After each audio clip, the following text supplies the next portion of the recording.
Let's continue through the lesson called the network model. Tugiye gutangira lesson ya gatatu yacu yitwa network model. Kwibukiranyije unit ya kabiri dufitemo LAN architecture, tukajyamo network protocol ndetse na network model. Nimureba neza ko iyi unit network model ni ya gatatu. Lesson yacu ni ya gatatu, network model.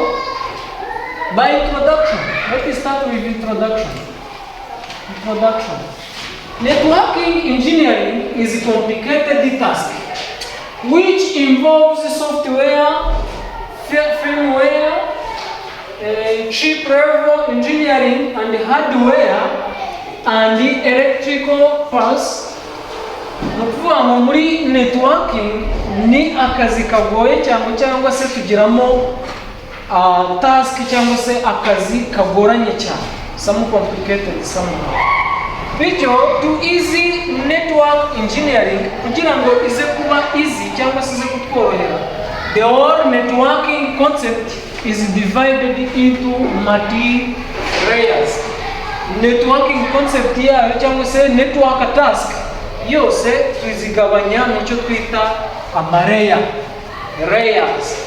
Each layer is involved in some particular task and is independent of all other layers. Noneho buri layer cyangwa se buri gace kakagiramo particular task, akazi kako kihariye kari gukora.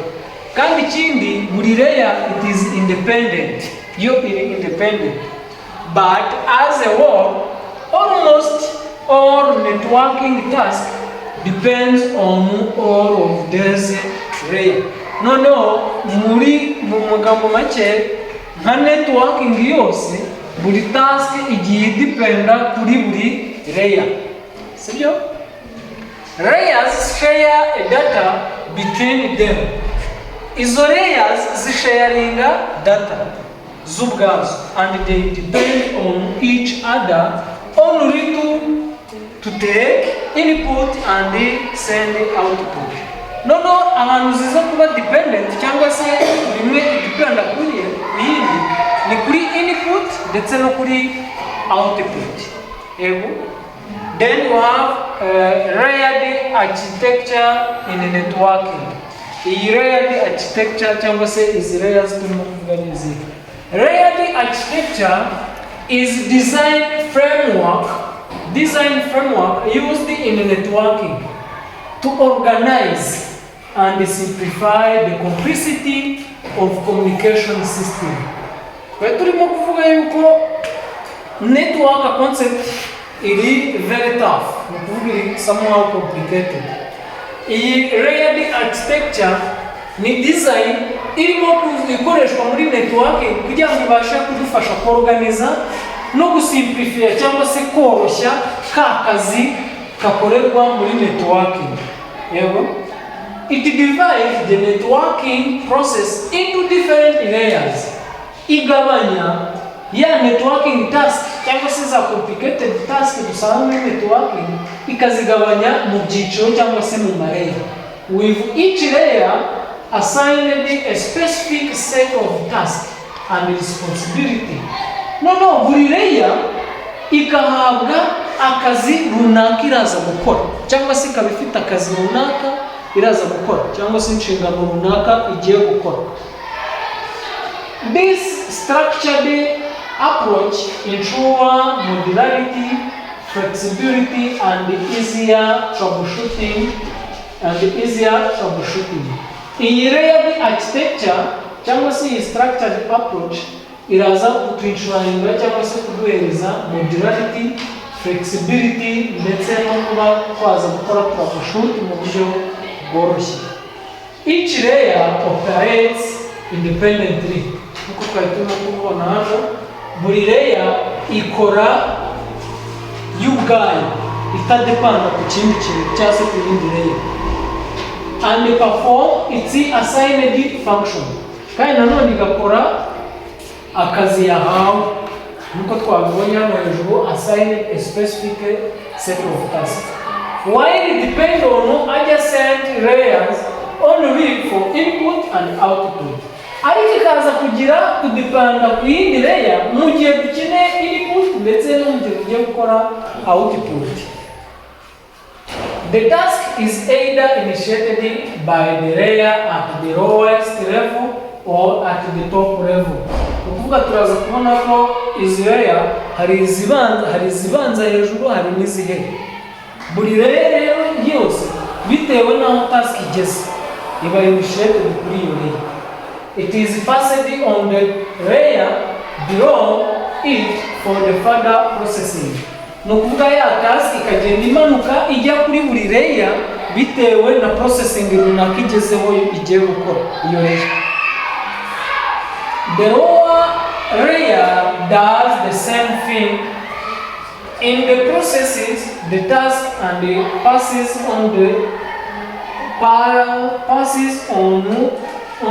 the lower level. If the task is initiated by the lowermost layer, then the reserved path is taken. The most commonly layered architecture used are OSI model and TCP/IP model. OSI model. OSI it stands for Open System Interconnection. Open or S system, I it is interconnection or interconnect. Is an open standard for all communication system. OSI model is established by International Standarding Organization called the ISO.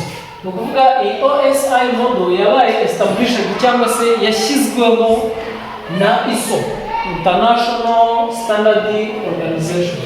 OSI model is a conceptual framework that divides computer network communication into 7 different layers.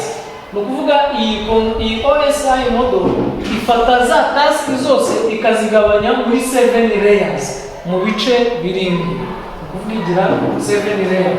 It is standardized how the data moved between a system. Ikagaragaza cyangwa se ikagaragaza gusobanura ese ni gute data ziba moved, zishobora kuba moved guhera kuri top layer up to the lower layer. Divide the network communication process into a 7 functional layer. Nibyo twavugaga ko dividing network task muri 7 layers cyangwa se 7 sections. Assign a specific responsibility to each area. Muri za 7 layer, buri layer igifite inshingano zayo cyangwa se umumaro wayo ikigomba gukora. Promote compatibility between different networking system. Simplify network design, implementation and troubleshooting. Igera kugabanya cyangwa se gusimplify koroshya network design. None tugiye kureba structure of layered OSI model. Esimeze gute? Twifashishije iki gishushanyo hano dufite impande ebyiri. Dufite uruhande rusobanura.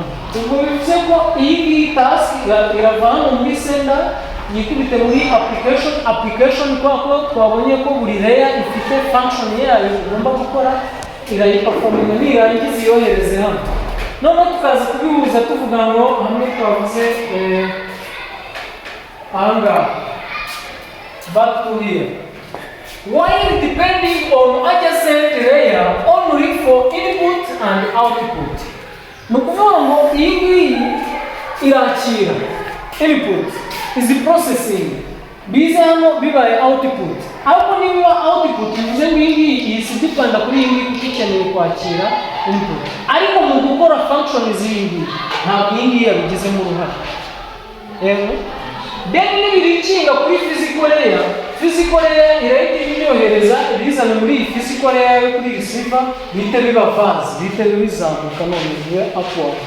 Byerekane ko muri sender turi downward nitugera hano muri receiver birahita biba upward.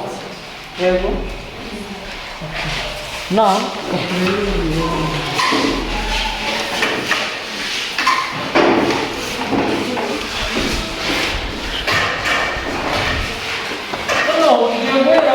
physical layer, is a fundamental of OSI model acting as the bridge for actual physical connection between the devices. Its primary mission is the transmission of rows and structured bits stream over a physical medium from one node to another to the next node. Ukuvuga iyi physical layer ikintu dufasha nta kintu irakora nk'ikiraro kirimo guhuza connection, kirimo guhuza za mashini zacu ebyiri cyangwa se za devices zacu ebyiri. Ikintu ikora ni transmission of data through a medium. Ukuvuga ikoresheje za physical medium. Oyo tutangire kuri layer ya mbere ya OSI model. OSI model is a fundamental of OSI model. When we say fundamental, it is like a foundation ya OSI model, acting as a bridge. Ikora nk'ari ikiraro for actual physical connection, means for actual physical medium between devices, hagati ya devices. So primary mission is to transmission of raw and structured bits stream over a physical medium from one node to another next. Misiyo yayo kugira ngo habeho transmission of data kuva ikoresheje data transmission medium cyangwa se cables. Bivuze ngo ishobora kuza gukoresha wifi kugira ngo ibashe gutransmittinga data, ishobora gukoresha bluetooth, ishobora gukoresha cables and so on kugira ngo ibashe gutransmittinga data. Core responsibility, nukuvuga inshingano yayo nyamukuru, is to manage the hardware level transmission of individual bits. Kugira ngo ibashe kumanaginga ese ni gute individual bits cyangwa se device ishobora kutransmittinga data. When receiving the data, it translates incoming physical signal back into a digital zeros and ones to be processed by the data link layer.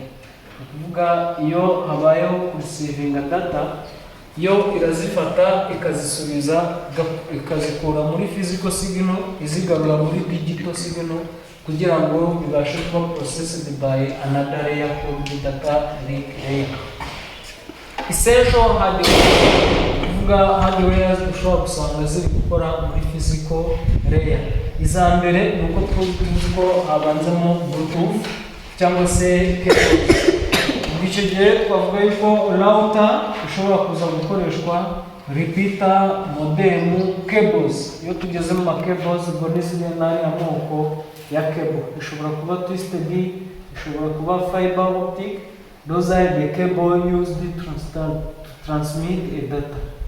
Bit synchronize, ensure that the sender and the receiver are in sync by providing a clock signal that controls the timing of a bit transmission. Ukuvuga niba tuvuze synchronize ubundi ni nko kuhuza. Ubwo ni ukuvuga ati iramakinga sure niba uwohereza n'uwakira bari connected, katubari ubwo tubivuga bahuye cyangwa se bahuje kugira ngo itanga ikabikora igendeye ku gutanga icyo twita clock signal. Iyo clock signal nta kindi kintu ikora uretse gukontorora the timing of the bit transmission. Another role we have bit rate control. It dictates as the transmission speed defined as the number of bits sent per second.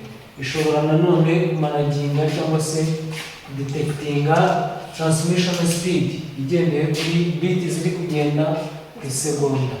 Physical topologies, it defines the structure layout of network. Hano bishobora gusobanura cyangwa se kugaragaza structure layout of network. Bivuze ngo ese networking yacu twakoze iri gukoresha bus topology, ese ni ring topology, ese bwo ni mesh, ese bwo ni star, ikabasha kudetamininga iyo topology iri gukoresha. Transmission mode, now muri data physical layer ishobora kudetamininga direction of data flow, ese data ziri kugenda mu kindi cyerekezo. Utilizing a mode like a simplex, ishobora gukoresha simplex ukuvuga one way cyangwa se half duplex, bivuze ati it is two way at one time, and full duplex ese bwo ni inzira ebyiri ziri gukoreshwa icyarimwe. Iyo ngiyo ni physical layer of OSI model. None tugasanga indi layer ya kabiri twita